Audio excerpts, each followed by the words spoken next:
Far,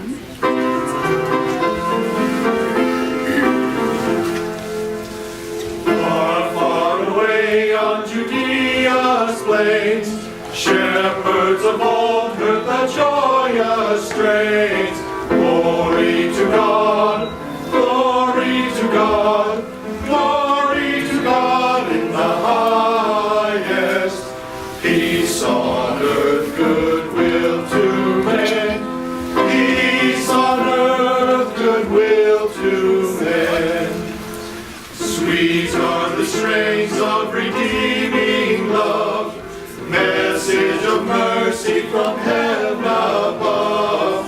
Glory to God in the highest.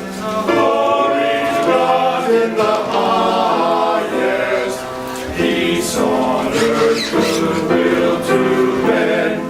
Peace on earth, goodwill to men. Lord, with the angels we too would rejoice. Help us to sing with the heart and voice. Glory to God in the highest. Glory to God in the highest. Peace on earth, goodwill to men. Peace on earth, goodwill to men. Hasten the time when from every clime men shall unite in the strength sublime. Glory to God in the highest. Glory to God in the highest.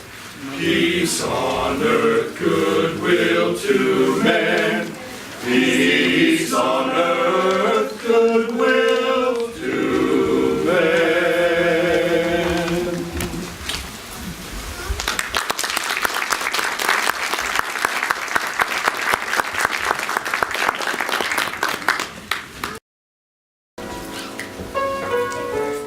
Jacob Marley was dead to begin with. There can be absolutely no doubt whatsoever about that. The register of his burial was signed by the clerk, by the clergy, by the undertaker, by the chief mourner, by Ebenezer Scrooge himself even signed it. And Scrooge's name was good upon the exchange for anything he put his hand to. Jacob Marley was dead as a doornail. Now this must be distinctly understood, for nothing wonderful can come from the story we're about to relate. Did Ebenezer Scrooge know he was dead? Of course he did. How could it be otherwise?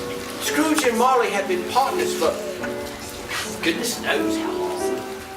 Scrooge never even painted over Marley's name on the sign that hung above the warehouse door. Scrooge and Marley. That was the name of the firm. Scrooge and Marley.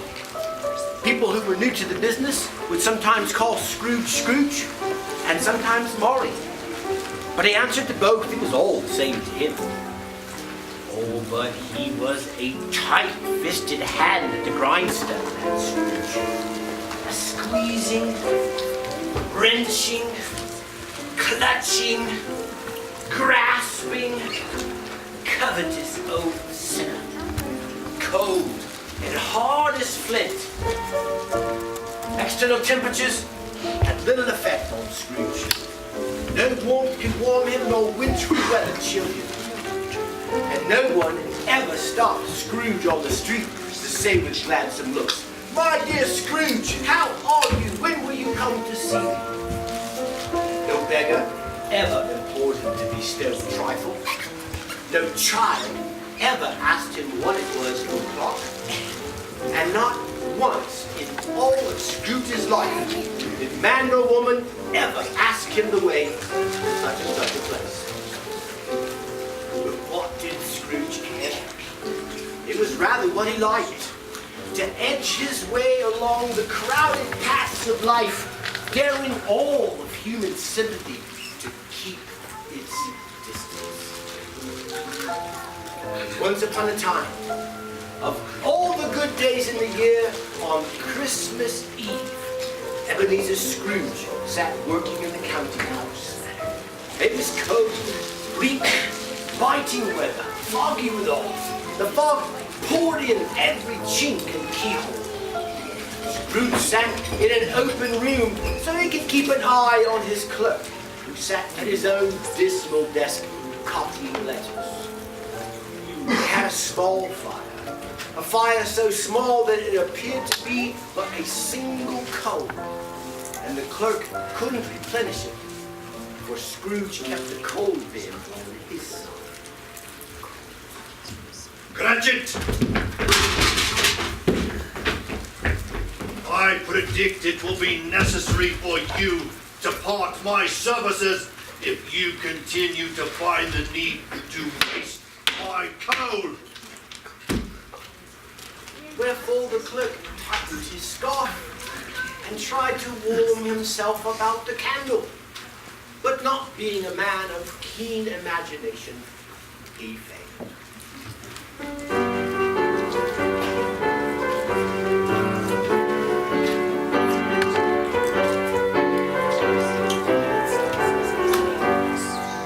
Merry Christmas, Bob Cratchit!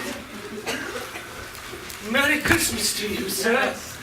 Merry Christmas, Uncle. God save you. Bah! Humbug!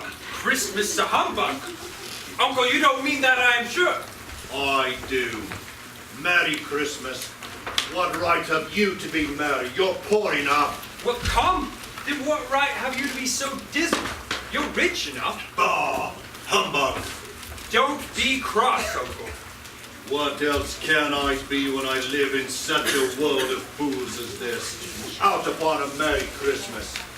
Why, what's Christmas time to you? But a time for paying bills without money. A time for finding yourself 1 year older and not an hour richer. If I could work my will, every idiot who goes about with a Merry Christmas on his lips would be boiled in his own pudding and buried with a stake of holly through his heart. Uncle! Nephew, you keep Christmas in your way and let me keep it in mine. Keep it. Let me leave it alone then. Much good it may do you, much good it has ever done you. There are many things from which I might have derived good, but which I have not profited. Christmas among the rest. But I have always thought of Christmas time as a good time where men and women seem to come together by one consent, to open their shut up hearts,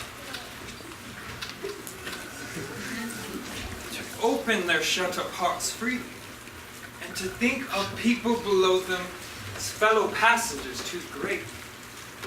And therefore, Uncle, though it has never brought a drop of gold or silver to my pocket, I believe that it has done me good. And it will do me good. And I say, God bless it. God bless Christmas. Let me hear another word out of you, Cratchit, and you'll be keeping your Christmas by losing your situation. I wonder you don't go into Parliament, sir. You're quite the public speaker. Don't be angry, Uncle. Come, dine with us tomorrow. I'll see you in hell first.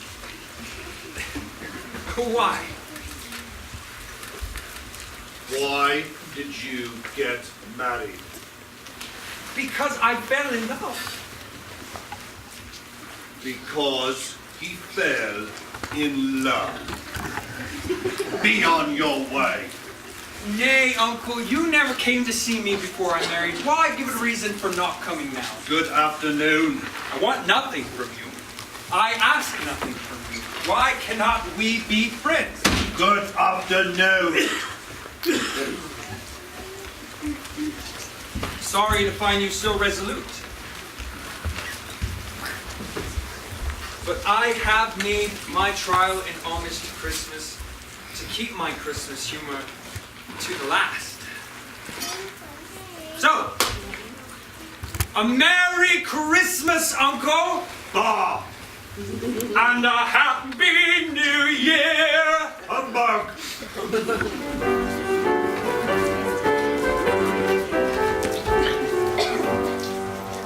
Have I the pleasure of addressing Mr. Scrooge or Mr. Marley? Mr. Marley died 7 years ago this very night. So you are addressing Mr. Scrooge. But we have no doubt his liberality is well represented in his surviving partner.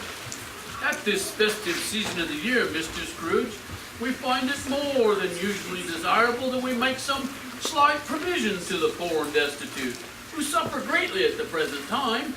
Many thousands are in want of common comforts. Hundreds of thousands in want of common necessaries, sir. Are there no prisons? Oh, plenty of prisons, sir, plenty. And the union workhouses are still in operation? Both very busy, sir. And the thread mill and the poor law are in full vigor there? Yes, sir. Oh, well, I was afraid from what you said at first that something had occurred to stop them in their useful course. I'm very glad to hear it.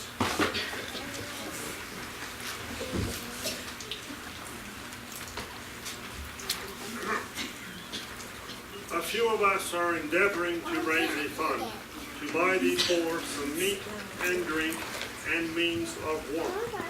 We choose this time of all others when want is keenly felt. So, what shall I put you down for? Nothing. You wish to remain anonymous? I wish to be left alone. Since you asked me what I wish for, gentlemen, that is my answer. I don't make myself merry at Christmas, and I can't afford to make idle people merry either. I help support the establishments I've mentioned. They cost enough, and those who are badly off must go there. But, sir, many can't go there, and many would rather die than go there. If they would rather die, then they had better do it and decrease the surplus population. Besides, that is not my business. But, sir, you can make it your business. It is enough for a man to understand his own business and not to interfere in the business of others. Mine occupies me constantly. Good afternoon, gentlemen. Sir, it's only a small amount of... Good afternoon.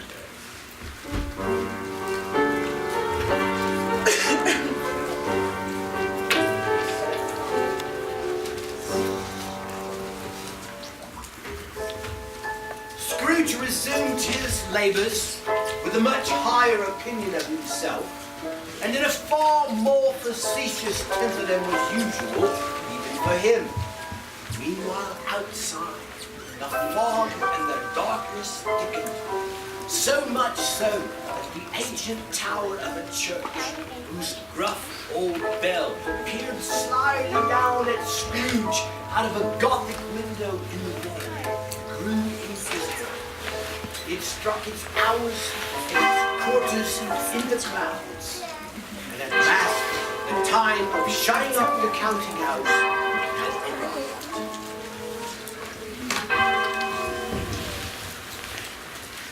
Cratchit, it's time.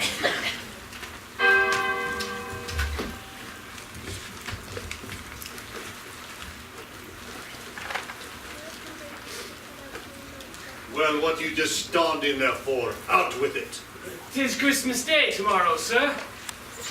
And you'll be wanting the whole day off, I suppose. Well, if it's quite convenient, sir. It is not convenient, and it is not fair. If I was to stop you half a crown for it, you'd think yourself ill-used, I'll be bound. But you don't find me ill-used for paying a day's wages without any work. 'Tis only once a year, sir. A poor excuse for picking a man's pocket every 25th day of December. But I suppose you must have the whole day. Be here all the earlier the next morning. Yes, sir.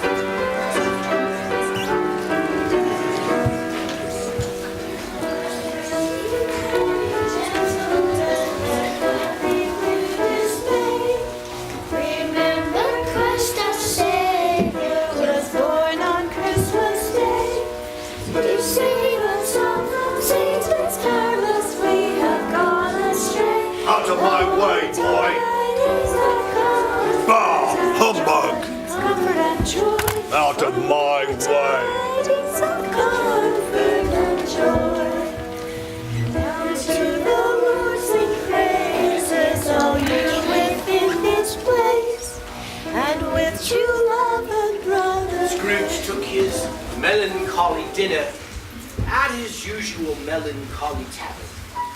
Having read all the newspapers, beguiled the rest of the evening with his banker's books. Then he went home to bed. Scrooge lived in chambers that once belonged to his deceased partner, Jacob Marley. It was a gloomy suite of rooms in a lowering pile of a building up a yard. A yard that this night was so dark that even Scrooge, who knew its every stone, was fain to grope about with his hands. Now, it's a fact. There was nothing particular about the knocker on the door, except that it was rather large. And it should be borne in mind, Scrooge had not bestowed a single thought on his 7 years deceased partner Jacob Marley since earlier that afternoon. And yet, when Scrooge put the key to the lock, he saw in that knocker, without it undergoing any process of change, not a knocker, but the face of Jacob Marley.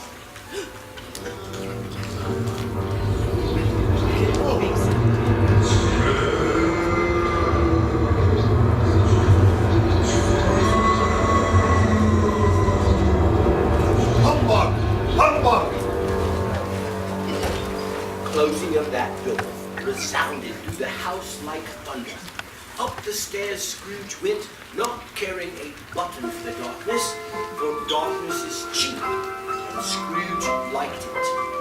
He went from room to room to be sure that all was as it should be, for he had just enough recollection of that face in the knocker to desire to do so. Sitting room, sleeping room, lumber room, all was right.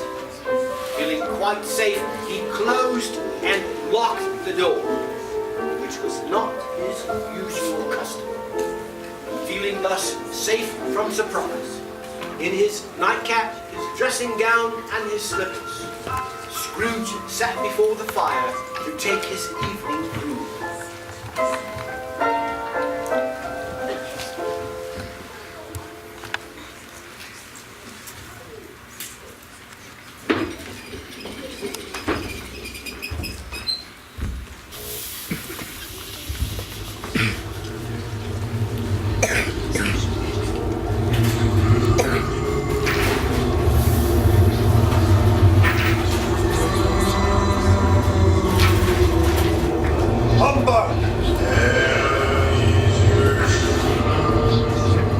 It's humbug still. I won't believe it.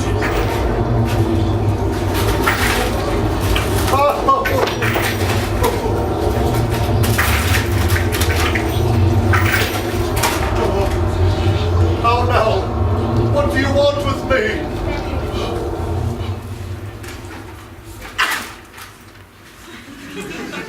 Much!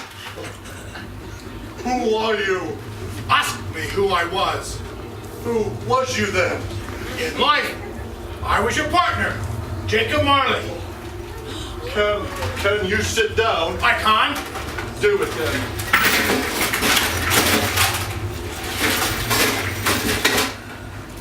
You don't believe in me? I don't. Why do you doubt your own senses? Because a little thing affects them.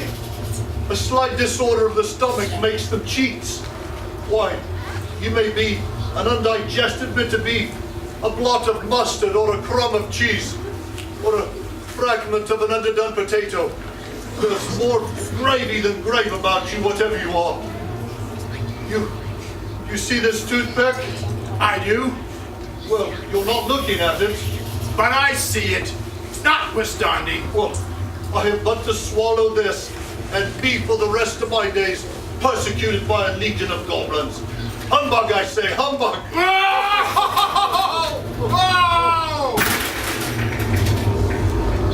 Oh, mercy! Dreadful apparition, why do you trouble me? Oh man of worldly mind, do you believe in me or not? I do, I must, but why do spirits walk the earth? Why do they come to me? It is required of every man that the spirit within him walk abroad among his fellow man and travel far and wide. And if that spirit goes not forth in life, it is condemned to do so after death. I am doomed to wander the earth and witness what I cannot share, but might have shared on earth and turn to happiness. You are fettered. Tell me why. I wear the chain I forged in life. I made it link by link and yard by yard. I made it of my own free will, and of my own free will I wore it. Is its pattern strange to you? Or would you know the length and weight of the strong coil you bear yourself? It was as long, as heavy as these 7 Christmas Eves ago. You have labored on it since, Ebenezer. It is a ponderous chain. Oh, Jacob Marley, tell me more. Speak comfort to me, Jacob. I have none to give. It comes from other regions and is conveyed by other ministers to other kinds of men. You travel fast? On the wings of the wind. You might have got over a great quantity of ground in 7 years. Oh, captive, bound in double iron, not to know that no space of regret can make amends for one's life's opportunities misused. Yet, such was I.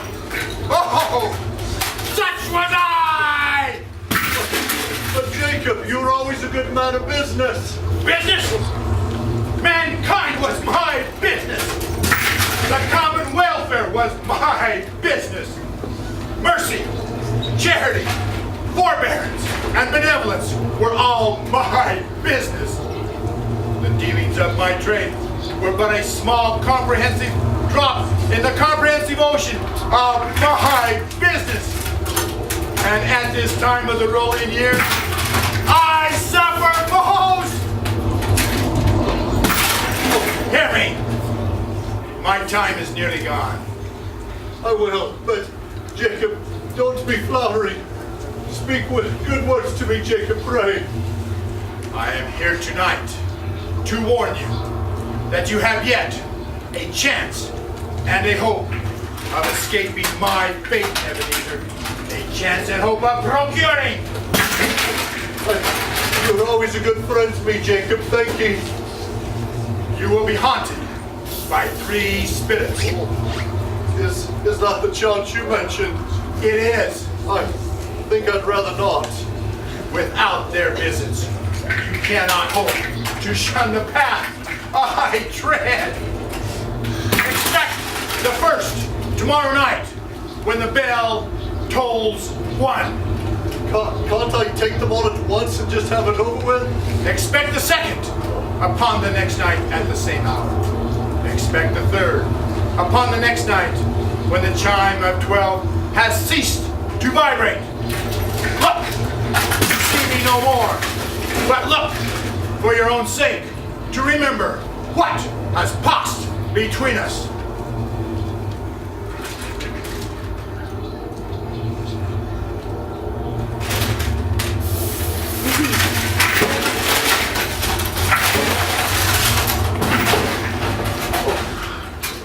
Humbug!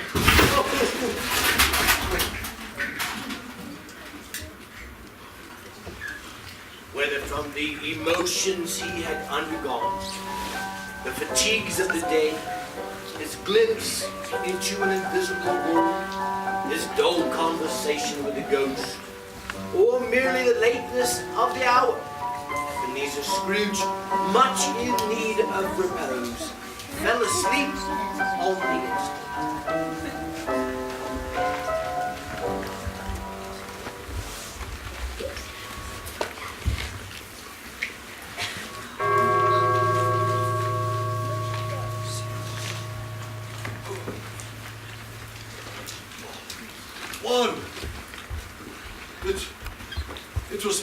too when I went to bed.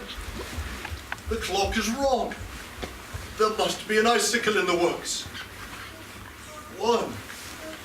It isn't possible that I've slept through a whole day and far into another night. It isn't possible that something happened to the sun, and this is 1 o'clock in the afternoon. Molly's ghost. Was it on a dream or just a bunch of hooey?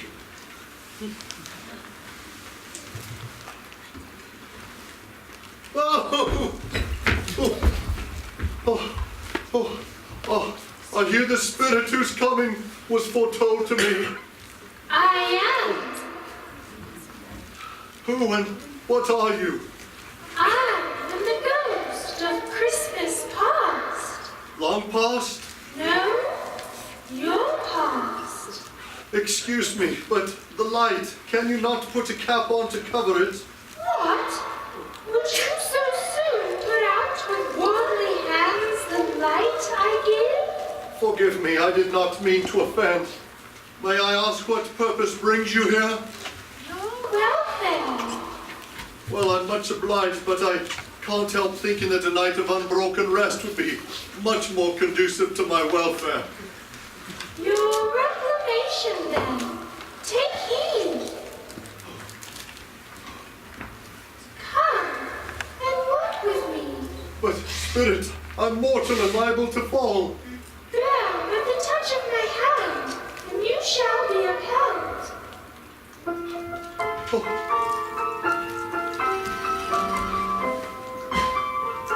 Why, I was born in this place. I was a boy here. Your lip is trembling. What is that upon your cheek? 'Tis nothing, Spirit. Pray, lead me where you will. You remember the way? Remember it, I could walk it blindfolded. Strange to have forgotten it for so many years. Why, they're all my friends there. Tompkins and Wells, Massey and Hathaway. Yo, Hathaway, Hathaway. These are but shadows of the things that have been. They have no consciousness of us. They all seem rather jovial. Well, jovial, of course, they're off for Christmas holiday.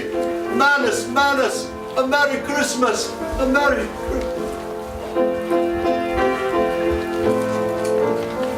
The school is not yet deserted. I see a solitary child, neglected by his friends, left there still. I know. Oh, my poor forgotten circle. Why, I'm reading Ali Baba. Dear old, honest Ali Baba. I know. One Christmas, when this solitary child was left here all alone, his books became his friends. Valentine and his brother Orson, Robinson Crusoe, I remember them all.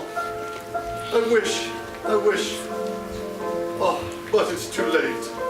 What's the matter? 'Tis nothing. There was just a boy at my business door singing carols last night. I should like to have given him something, that is all. Let us see another Christmas. Ebenezer? Ebenezer? Fran? Dear brother. I've come to bring you home, dear brother. To bring you home. Home, little Fran? Yes, home for good and all, forever and ever. Father is so much kinder than he used to be. That home is like heaven.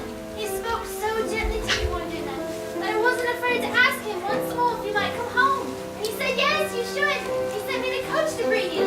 You're to become a man and go into business and never come back here. But first we're to be together all Christmas long and have the merriest time in the world. You're quite the woman, little Fran. Come, Ebenezer. We must get you trucking your things. The coach is waiting. Come, Ebenezer, come. Always a delicate creature, whom a breath might have withered, but she had a large, giving heart. That she had, Spirit. I'll not gainsay it. She died a woman, and had, as I think, children. Yes, one child. True. Your nephew, Fred. Yes. Yo, there, Ebenezer, Richard. Why, it's old Fezziwig. Bless his heart, it's Fezziwig alive again. And Richard Wilkins, to be sure. Oh, bless me, yes, there he is. He was very much attached to me, was Richard. Poor Richard, dear, dear Richard. Go home, my boys. No more work tonight. It's Christmas Eve, Richard. Christmas, Ebenezer. Now, on with the shutters before you say, "Hope's your uncle."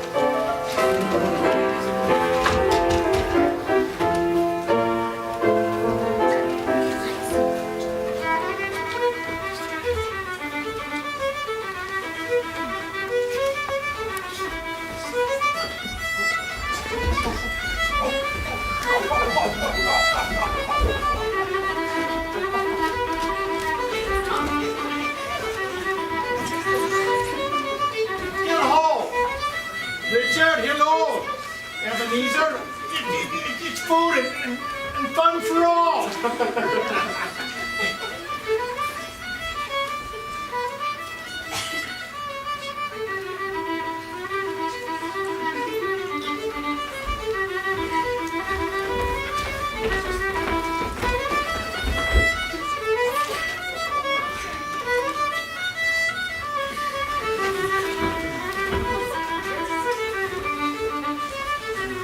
Richard, Ebenezer, I am most disappointed in you two.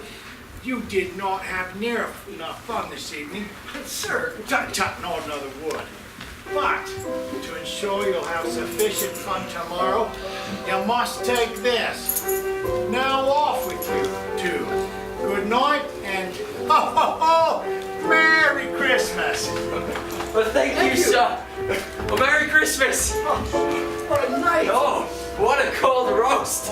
Oh, the pies. Oh, and the beer. I don't think there's as good a man in all London as Fezziwig. And all England. I dare say in all the world. Bless Fezziwig. Fezziwig has spent but a few pounds of your mortal money. 3 or 4, perhaps. Is that so much that he deserves this praise? It isn't that, Spirit. He has the power to render us happy or unhappy, to make our service light or burdensome, a pleasure or a toil. Say that his power lies in words and looks, in things so slight and insignificant that it would be impossible to add and count them up. What then? The happiness that he gives is quite as great as if it cost a fortune. What is the matter? 'Tis nothing. Something, I think. I should just like to have a word or two with my clerk right now, that was all. My time grows short. Quick. Remarked his little Ebenezer, another idol has displaced you. Now, what idol has displaced you? A golden one. This is the even-handed dealings of the world. There is nothing on it so hard as poverty. You fear the world too much. All your other hopes have merged into the hope of being beyond the chance of its approach. I have seen your nobler aspirations fall off, one by one, until the master passion gaze engrosses you. What then? Even when I have grown so much wiser. What then? I have not changed towards you. Am I? Our contract is an old one. It was made when we were both poor and content to be so. But it was made when we were another man. I was a boy. Your own feeling tells you that you were not what you are now. I am. That which promised happiness when we were one in heart is fraught with misery now that we are two. How often and keenly have I thought of this? I will not say. It is enough that I thought of it and can release it. Have I ever sought release? In words, no, never. In what then? In a changed nature, in an altered spirit, in another atmosphere of life. Another hope as its great end. In everything that made my love of any worth or value in your sight. If I promised to never come between us, tell me, would you seek me out and try to me now? You think not? I would gladly think otherwise if I could, heaven knows.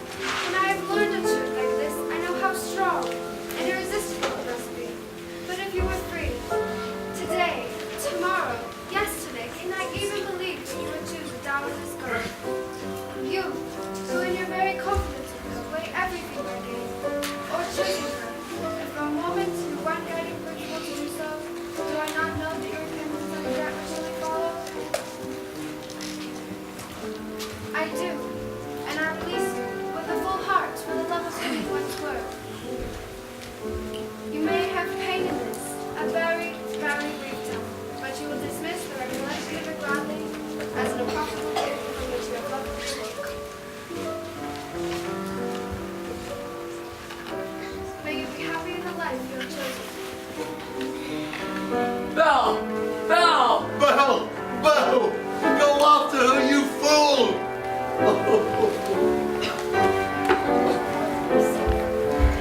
Oh, Spirit, conduct me home. Show me no more. Why do you delight to torture me?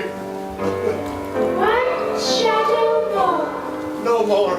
I cannot bear it. No more. Oh, Belle. And her family. Oh, what a sweet, graceful girl. No, Spirit, the thought that she could have been my child. A bright springtime in the haggard winter of my life. No, no. Belle, my darling. My dear. Hello, Papa. Merry Christmas, my dearest one. Go now, my sweet, and assist Nana in taking baby brother to bed. Yes, Papa. After all, it is Christmas Eve.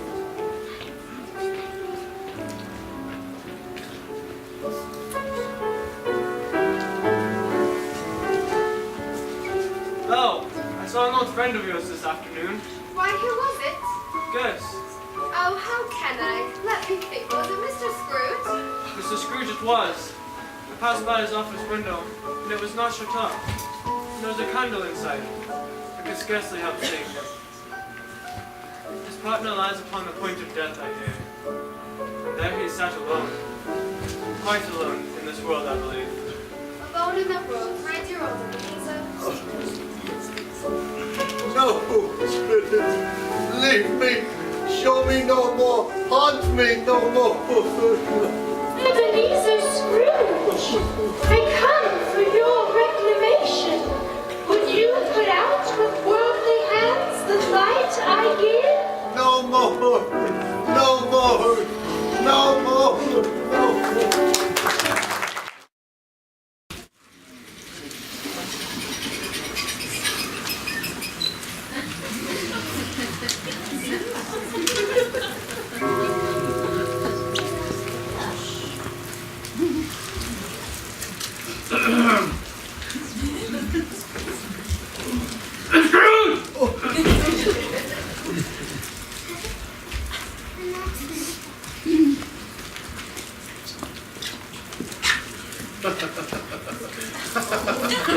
Come in! Come in and know me better, man. I am the ghost of Christmas present. Look upon me. You have never seen the likes of me before? Never. Have you never gone forth with any of my elder brothers, born in these latter years? I'm afraid I have not, Spirit. Have you many brothers? More than 1,800. That's a tremendous family to provide for. Spirit, conduct me where you will. I went forth last night by compulsion and learned a lesson which is working now. If you have aught to teach me, let me profit by it. Come, touch my robe.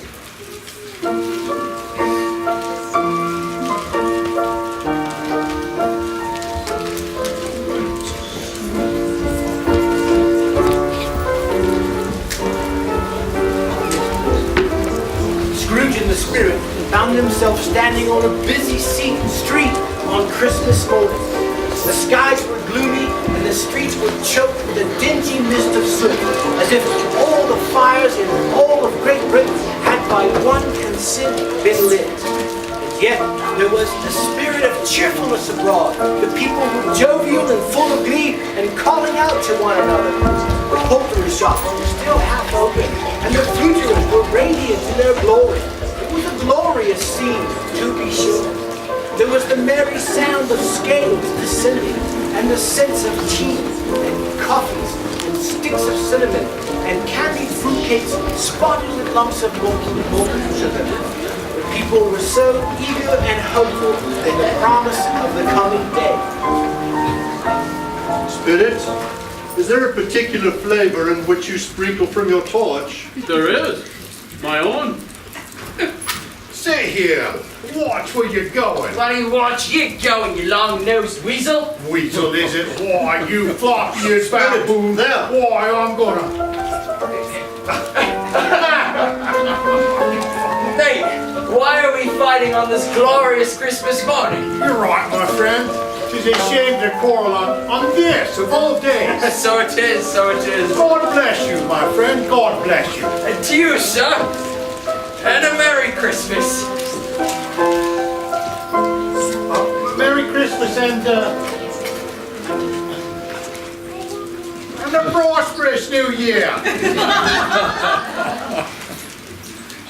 We mended that well, Spirit, did we not? We? Come, Scrooge. We have much to do and see.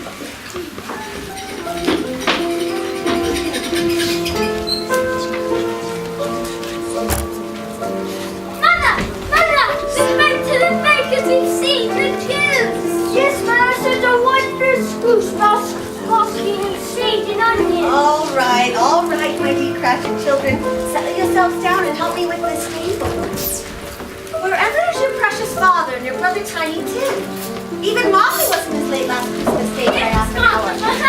Oh, Mother, it's such a goose at the bakers. That's such a goose, you say. Merry Christmas, Olivia. Merry Christmas, Peter. And a Merry Christmas, Mother. Oh, Merry Christmas, my dear. Why, bless your heart, how late you are. We had a great deal of work to finish up last night and had to clear away this morning, Mother. Ah, well, never mind, so long as you've come. Sit you down before the fire and have a warm, my dear. Oh, Lord bless you. Jenny, there's Father coming. Hi, Martha. Hi. Yes, hi, Martha. Hello, Father. Hello, Father. Hello, Tim. Oh, why, hello. Hello, dear. Why, where's Martha? Not coming. Not coming on Christmas Day. Oh, Father. A Merry Martha, Christmas. Merry Christmas to you. All right, children. Ellen, Peter, it's time to wash up. Help Tim. Well, I don't need any help, Mother. Oh, dear. And how did little Tim behave in church? Well, as good as gold and better. Why, he gets so thoughtful sitting there by himself, and he thinks the strangest things you'd ever heard. Today, on the way home, he said he hoped the people at church saw him because he was a cripple. See, on Christmas Day, he thought it would be nice for them to remember who it was that made lame men walk and blind men see. Oh. All right.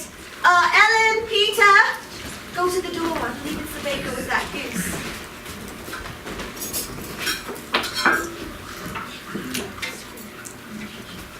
Such a bustle ensued. You'd have thought that goose would be the rarest of all birds. Why, Bob Cratchit said there was never such a goose cooked. Its size, its flavor, its tenderness, its cheapness were all themes of universal admiration. And eked out with the applesauce and potatoes, it was a fine and sufficient dinner for the entire family.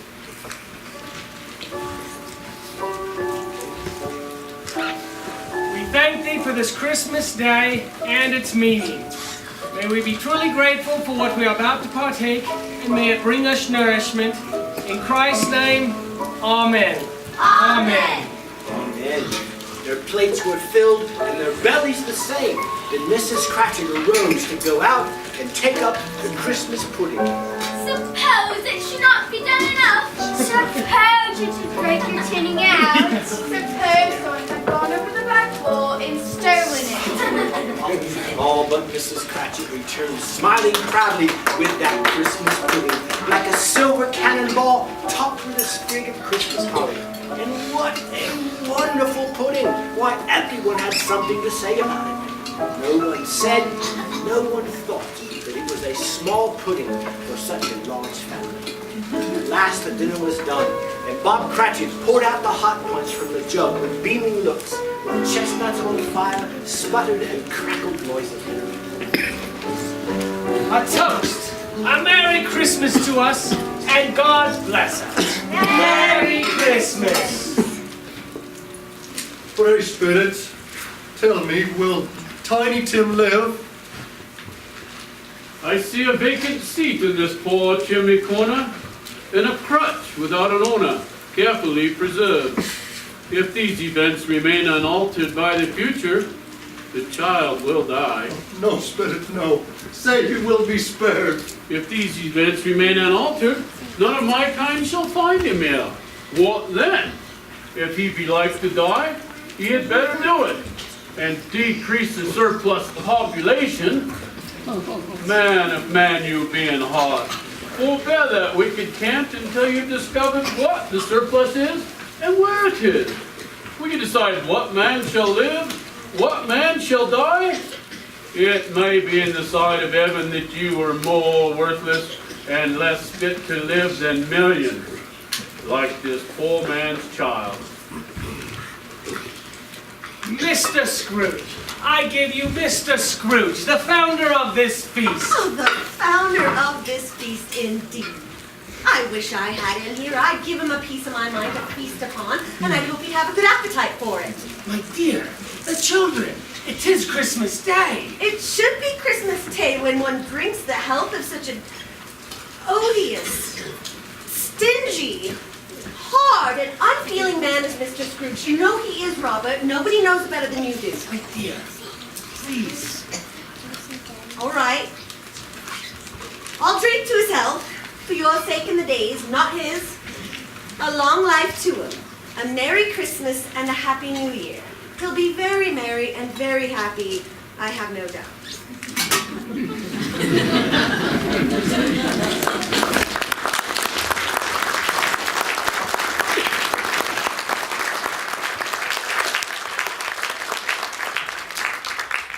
It was getting darker now, and snowing pretty heavily. Scrooge and the Spirit walked along the city street. The brightness from fires in parlors and kitchens and such rooms was truly magnificent. If you were to judge by the number of people scurrying about on the streets on their way to friendly gatherings, why, you'd have thought there would be no one at home to give them welcome when they arrived. Blessings on it, how that ghost exulted. But then, no word and no warning from the ghost, Scrooge found himself standing on a bleak, deserted moor, with massive crude stones strewn about as though it were the burial place of giants.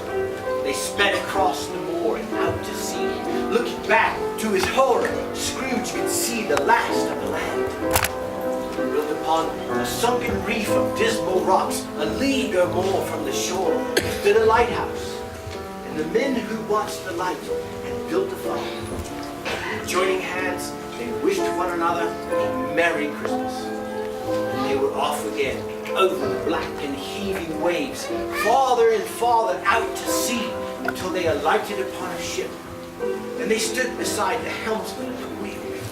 And they watched as every man on board hummed a Christmas tune, or spoke under his breath to a companion of bygone Christmas memories. And then laughter lighted up the night, and in a flash, Scrooge was spirited away by laughter to the home of his nephew Fred. He said Christmas was a humbug. As I live, he believed it too. More shame for him, Fred. Oh, he's a comical old fellow, that's the truth, and not so pleasant as he might be. However, his offenses carry their own punishment, and I have nothing to say against him. Well, I'm sure he's very rich. At least you always tell me so. What of it, my dear? His wealth is of no use to me. He doesn't any good with it. He doesn't make himself merry with it. He has the satisfaction of ever thinking he's going to benefit any of us with it. Well, I have no patience for him. Oh, I have. I'm very sorry for him. Couldn't be angry with him if I chose. Who suffers from his ill whims? Himself. He takes it into his head to dislike us, and he won't come and dine with us. What's the consequence? He doesn't lose out on much of a dinner. Indeed! I believe he loses out on a very good dinner. Oh, yes. What do you say, Papa?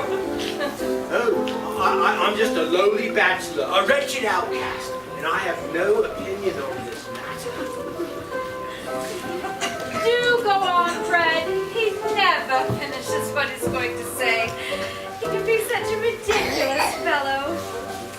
I was going to say that the consequence of him taking a dislike to us and not making merry with us is, as I think, that he loses some pleasant moments, which could do him no harm. I mean to give him the same chance every year, whether he likes it or not. He may rail at Christmas till he dies, but he can't help thinking better of it. I defy him. If he finds me going there year after year in good temperance and saying, Uncle Scrooge, how are you? If it only puts him in the vein to give his poor clerk 50 pence, well, that's something. And I think I shook him yesterday. The old goose. Hey, speaking of goose, why don't we sing a song? How about Christmas is coming? Christmas is coming, the goose is getting fat. Please put a penny in the old man's hat. If you haven't got a penny, a halfpenny will do.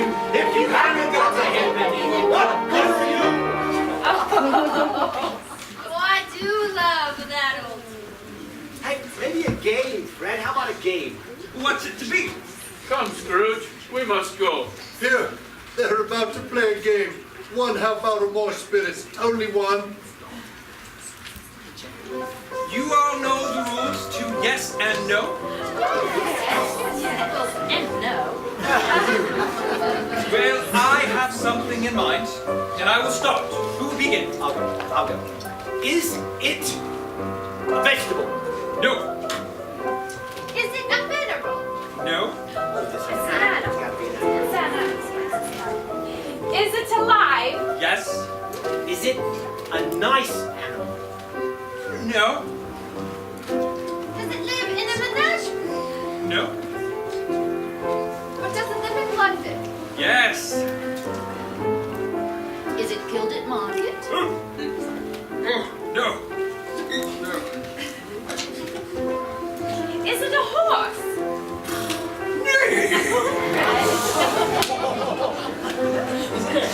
Is it a dog? No. No, no, no. Is it a cat? No. Is it a bear? No, you're not close. Not even close.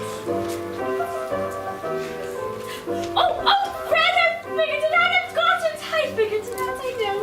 Well, what is it? It's your Uncle Scrooge. Why, yes, my love, you've got it. Fred, I object. When I said, is it a bear? You were obliged to answer yes.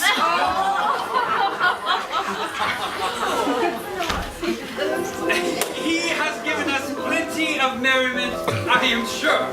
And it would be ungrateful not to drink to his health.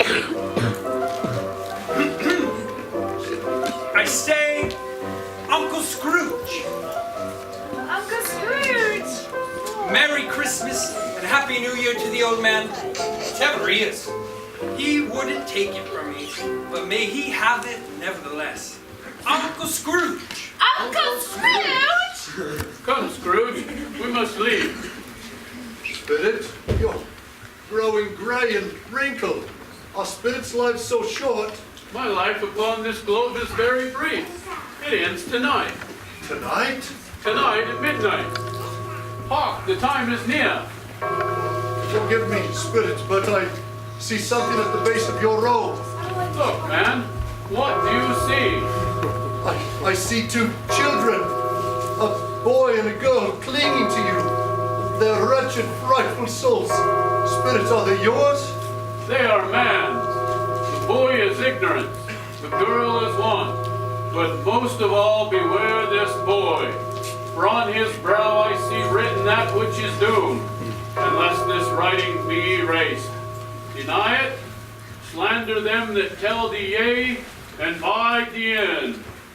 But, Spirit, have they no refuge or resources? Are there no prisons? Are there no workhouses? No, Spirit. The poor and the treadmill are in full vigor. No.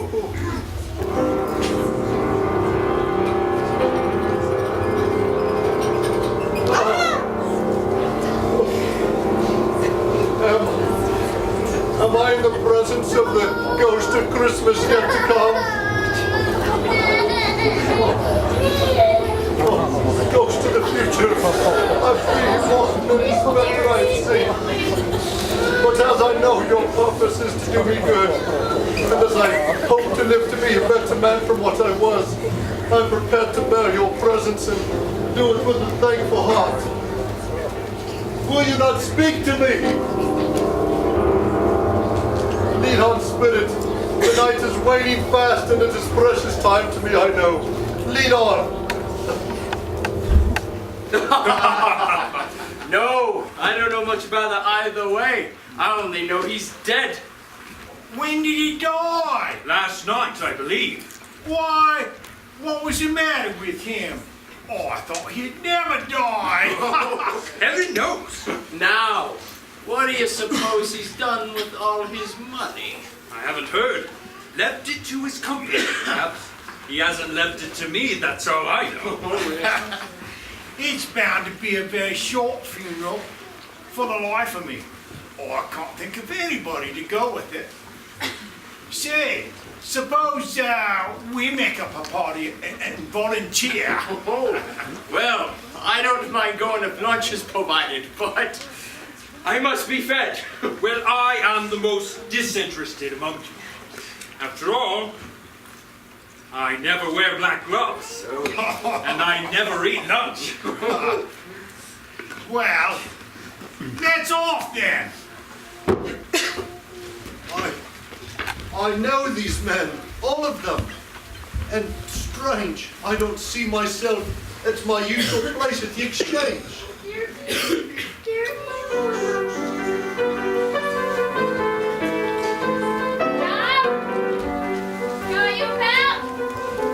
Oh, there you are. Listen, I brung Mrs. Dilbert here, and the undertaker's man, and well, we haven't all three met here without meaning it. Well, you couldn't have picked a better place to meet.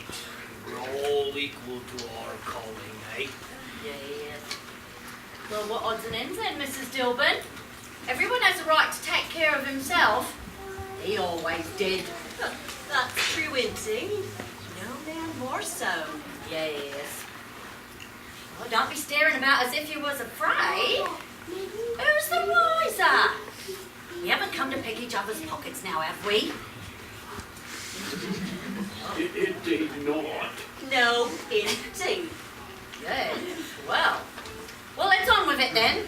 Who's the worse for the loss of a few things like these anyway? Not a dead man, I suppose. It's the truest word that was ever spoken. It's a judgment on him. Right. Right then. Who's first? I wish it were a little heavier. Well, let's have a look. A seal and a pair of sleeve buttons and a brooch. Nothing of much value. There you are, my good man, and not a penny more. Who's next? Here you are. Oh, Joe. Let's have a look. Here we got some sheets and some towels. Yes. And a shirt. And these fine linens, they is. Indeed. Indeed. Oh, ha, look! A silver teaspoon. A silver teaspoon. And silver sugar tongs. Nice. Yes. Very nice. All right. Well, I always gives too much to the ladies. It's going to be the ruin of me. There's you, hot love. Oh, What? Another word and I'll repent of being so liberal and I'll knock off half the crown. Now off. Oh, here, Joe, it's my bundle then. All right, let's have a look. Yes. What's this? Bed curtains. Bed curtains? Yes. You don't mean to say you took these down, rings and all, with him lying there? Well, yes. And what of it? Well, I can say, you were made to make your fortune, and you're certainly going to do it. Oh, now mind them their blankets. Oh, his blankets? Yes, who else? He's not likely to take cold without them now, is he? You don't think he died of anything catching, do you? Oh, no, never you mind. I wasn't so fond of him as I'd have loitered about for the likes of this if he had. Now, let's settle up, Joe. What's my account? Well, it's a nice account, my dear. Nice account indeed. There you are. Oh, well, that's it then, isn't it? Yes, he frightened us all off while he was alive. Only to profit from him now that he's dead. Yes. Miserly old skinflint that he was. Oh, yes. Spirit, I see the case of this unhappy man might be my own. My life tends that way now. Merciful heaven, is there any person in the town who feels emotion caused by this man's death? If so, show that person to me, I beseech you. What's the news? Is it good or bad? Bad. Are we quite ruined? There's hope yet, Caroline. If he relents, there is.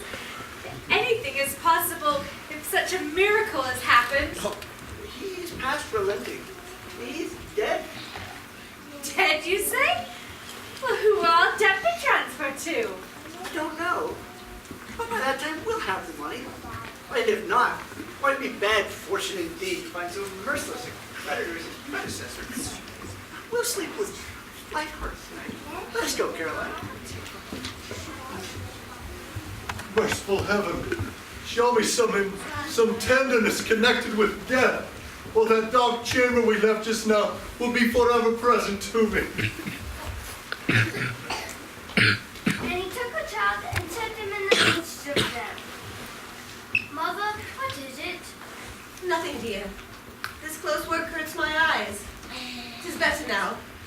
Makes them weak by the candlelight, and I wouldn't show weak eyes to your father for the world when he comes home. It must be near his time. Pastor driver, but I think he's walking a little slower than he used to in the last few evenings, Mother. I've known him to walk with Tiny Tim upon his shoulders very fast indeed. And so have I. And so have I. But he was very light to carry, and your father loved him so that he was no trouble. No trouble at all. There's your father at the door. Robert, you're late today. Oh, Robert, you went there again? Yes, my dear. I'm sorry. I wish you could have come. It would do you good to see how green a place it is. We'll go there often enough. We promised him we'd stop by there this Sunday. Oh, Robert, my dear Robert.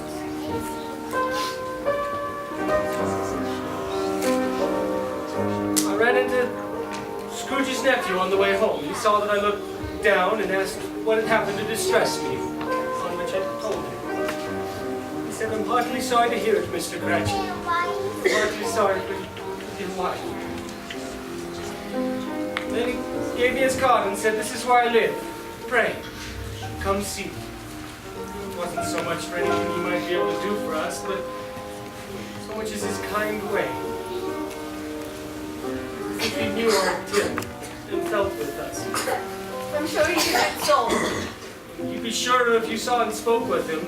Why, I wouldn't be surprised if he got Peter a better situation. Oh, will you hear that, Peter? And then Peter will be keeping company with someone and setting it up himself. I'll get along with you, Alan. It's just as likely as not one of these days. But however, whenever we part, I'm sure that none of us will forget this. The first parting that was among us. No, Father. No, Father. When we recollect how patient and mild Tiny Tim was, even though he was a little child. We shall not quarrel easily amongst ourselves and forget him in doing so. Never, Father. No, never, Father. No, Father, we'll never ever forget.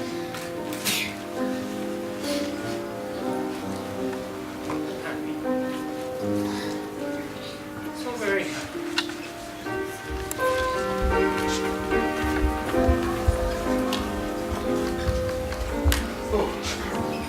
Oh, Spectre, something informs me that our parting moment is at hand. I know it, but I know not how. Please tell me about the dead man talked about at old Joe's. Oh.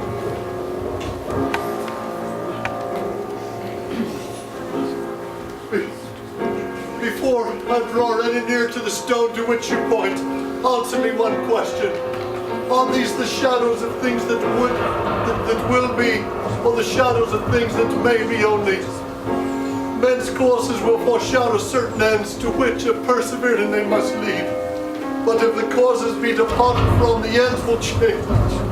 Say it is thus with what you show me.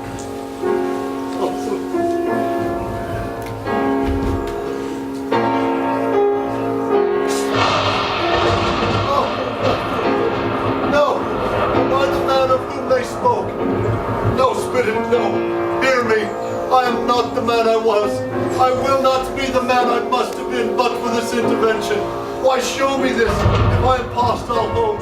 Oh, good Spirit, your nature intercedes for me and pities me.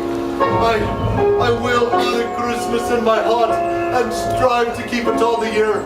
I will live in the past, the present, and the future. The spirits of all three shall strive within my heart. I will not shut out the message they teach. Oh, good Spirit, tell me that I may sponge away the writing on this stone. Oh, your Spirit, your good nature intercedes for me and pities me. Oh, Jacob Marley, heaven in the Christmas time be praised for it. I said it on my knees, oh Jacob, on my knees.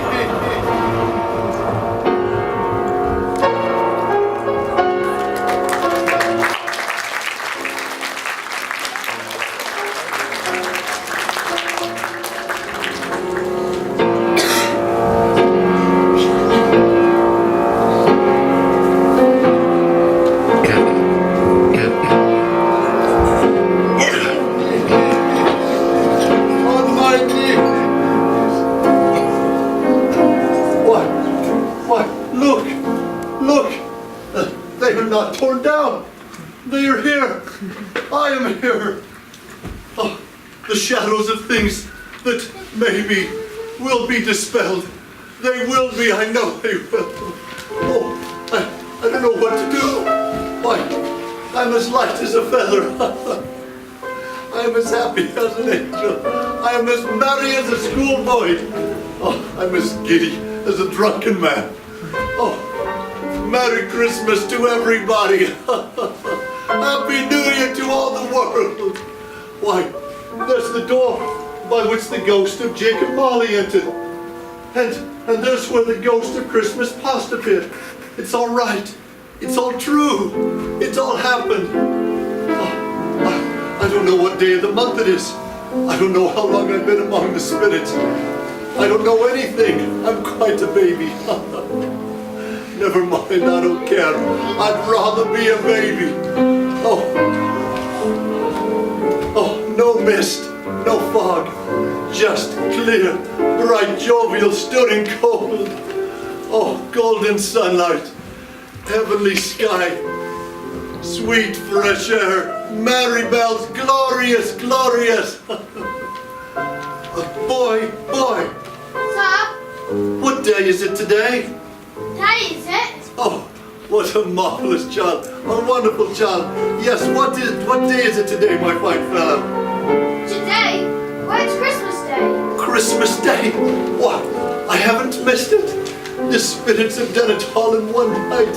Well, they can do anything they like, of course they can. Oh, boy, do you know the poulterer's shop? The one on the next street at the corner? I should hope I do. Oh, what an intelligent boy. It's a pleasure to talk to him. Do you know how they sold the prize turkey that was hanging there? Not the little prize turkey, but the big one. What's the one as big as me? Oh, what a remarkable boy. Yes, my buck, that's the one. Is it still there? It's hanging there now. It is? Go and buy it. Oh, go on. No, I am in earnest.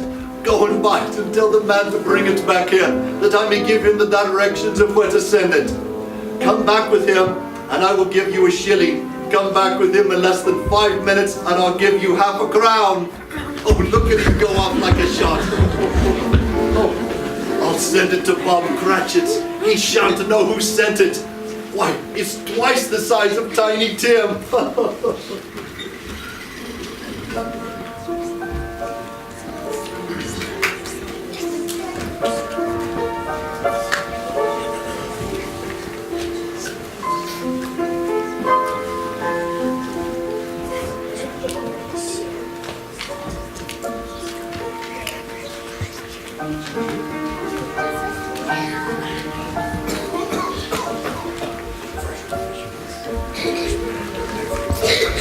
Christmas Day.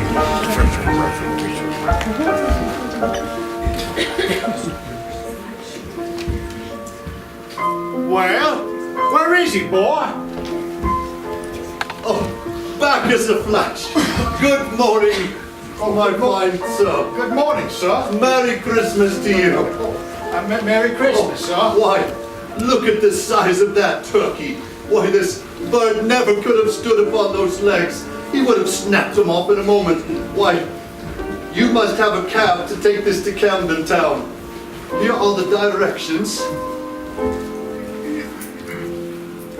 And here's your payment, my good sir. Thank you, sir. Oh, and to you, my fine fellow, for such prompt industry, did I say half a crown? Nay, a full crown.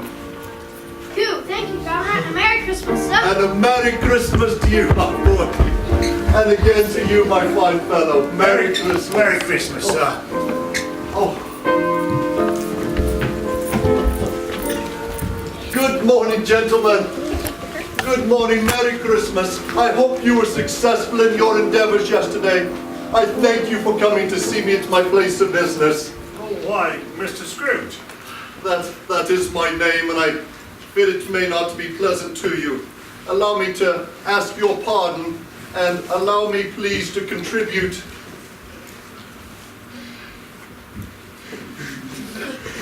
Lord, bless me.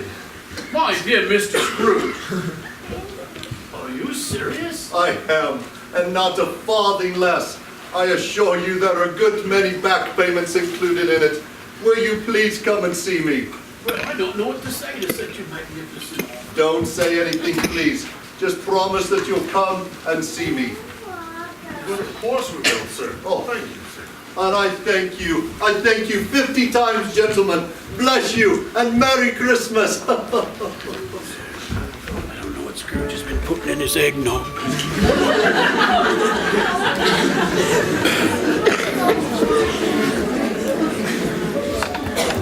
Scrooge was better than his word. He did it all. He became as good a friend, as good a master, as good a man as that good old city ever knew. Oh, people laughed to see the alterations in him, but he let them. His own heart laughed. That was quite enough for him. He made his way to the home of his nephew Fred, where he was received with surprise and affection, where all was forgiven, and a standing Christmas dinner date was made for years to come. In the afternoon, he made his way through the crowds, patting the heads of little children as he went, towards the humble home of his employee, Bob Cratchit. He stood outside and peered in the window and watched as the family gathered about the table, making ready to partake of that fine bird that he sent them. And smiling happily, he knocked upon the door.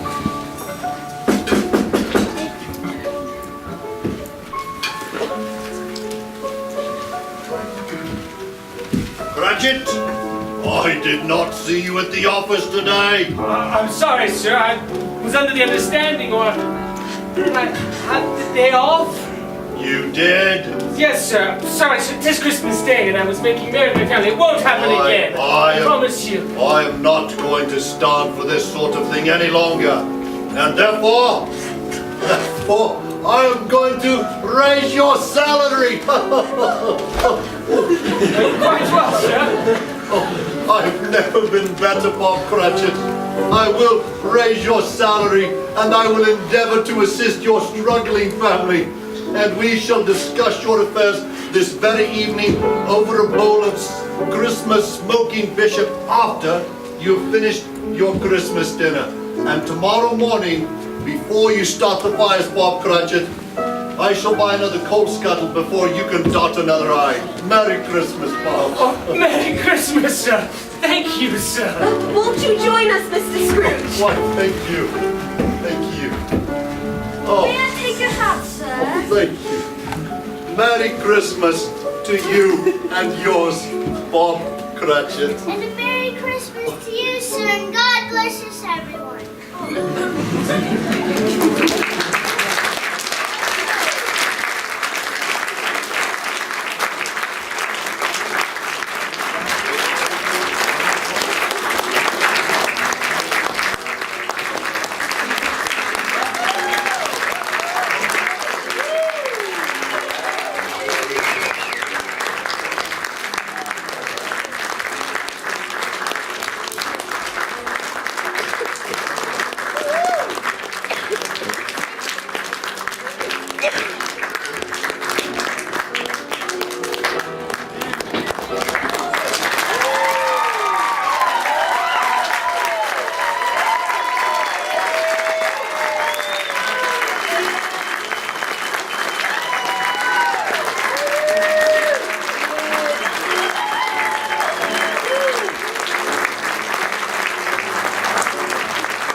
We'd like to thank you all for coming out tonight. And we hope that you enjoyed our presentation of A Christmas Carol written by Charles Dickens in 1843. On behalf of the cast and the crew, the staff here at Pierre's Playhouse, and the city of Victor, we wish you and your family a very Merry Christmas and the happiest of New Years. Please take time to remember the reason for the season, and in the mighty words of Tiny Tim, God bless us, everyone.